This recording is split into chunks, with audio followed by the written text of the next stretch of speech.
রাম নারায়ণ রাম।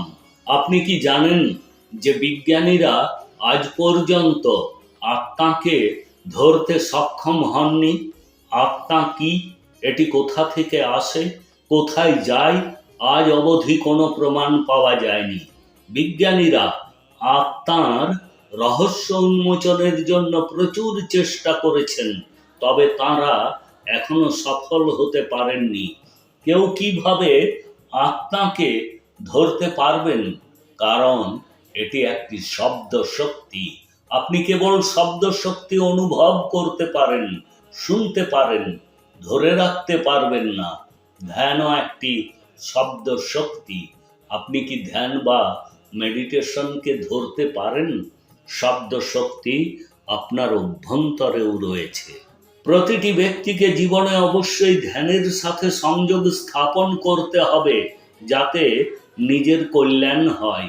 ধ্যানের মাধ্যমে আপনি আপনার বিবেককে, মনকে শক্তিশালী করে তোলেন, তাদের বশ করতে সক্ষম হন। তাই প্রতিটি মানুষের অবশ্যই ধ্যান করা উচিত।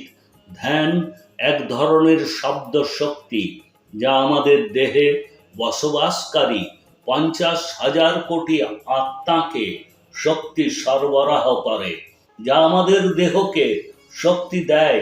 আমরা জীবন পাই, চিন্তা ভাবনা ও বোঝার শক্তির বিকাশ লাভ করে। এই শব্দ শক্তি প্রকৃতি থেকে আসে।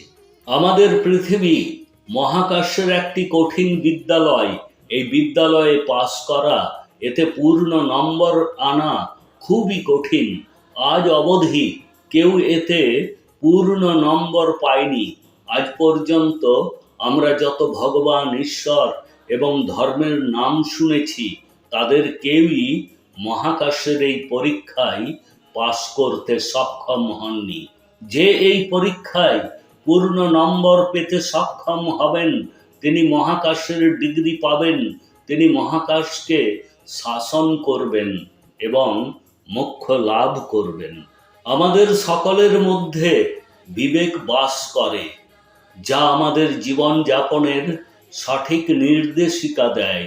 আমরা যদি আমাদের বিবেকের কথা না শুনি, তবে আমরা মোক্ষ লাভ করতে পারবো না। যখন আমরা ধ্যান করি, তখন আমাদের ভিতরে যে 50,000 কোটি আত্মা রয়েছে, তারা সকলেই এক জায়গায় কেন্দ্রীভূত হয় এবং আমাদেরকে শক্তিতে ভরপুর করে তোলে। আপনাকে মনে রাখতে হবে যে আমাকে যে কোনো পরিস্থিতিতে ধ্যান করতে হবে। ধ্যান করলে আপনার সমস্ত উদ্বেগ, কষ্ট, মনের দ্বিধা, দ্বন্দ্ব, সংকোচ সবই দূর হয়ে যাবে। আপনি যখন ধ্যানের ভঙ্গিতে আসেন, তখন কেবল এক জায়গায় শান্তিতে বসে রামনারায়ণ রাম নামটি জপ এবং ধ্যান করতে থাকুন। বিশ্বাস করুন, এই বীজ মন্ত্রটি আপনার পুরো জীবনকে বদলে দেবে। কেবল একবার এই মন্ত্রের সাথে যুক্ত হয়ে দেখুন।